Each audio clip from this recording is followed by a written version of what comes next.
Hello guys, আসসালামু আলাইকুম। কেমন আছেন সবাই? আজ এই নবান্নের হেমন্তের পড়ন্ত বিকালে গোধূলিতে আমরা চলে আসলাম মাঠে। কৃষক নবান্নের উৎসব পালন করতেছে। তারা হেমন্তে নিজেদের ফাঁকা ফসল ঘরে তুলতেছে। একজন কৃষককে দেখতে পাচ্ছি, সে তার ফাঁকা ধান কাটতেছে। আমরা একটু কৃষকের সাথে কথা বলার চেষ্টা করতেছি। ভাইয়া, আপনার নাম কি? আব্দুল আজিজ।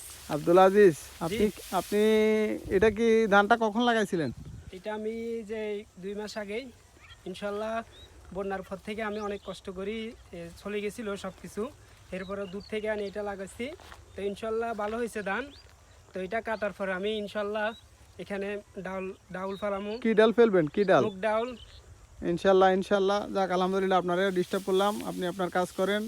আমরা একটা দেখতে পারলাম একজন কৃষক খুব আনন্দের সহিত অনেক কষ্ট করে যে তিনি ধান লাগিয়েছেন বন্যা পরবর্তী সময়ে অনেক প্রতিবন্ধকতা পেরিয়ে অনেক দূর থেকে ধান ছাড়া এনে, তো উনি আজকে সে তার মুখে সেই হাসি, সে ধান কাটতেছে, তার ঘরে সে ধান তুলবে।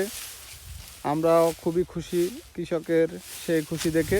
ইনশাল্লাহ ধান কাটা পরবর্তী সময়ে উনি এখানে মুগ ডাল লাগাবেন, যা আমাদের জন্য খুবই জরুরি আরেকটি জিনিস। ধন্যবাদ সবাইকে। আমরাও চাইব সকল কৃষক এভাবে তার ফাঁকা ডাল গড়ে তুলুক, নবান্নের উৎসব হয়ে উঠুক সকলের মাঝে। ধন্যবাদ সবাইকে।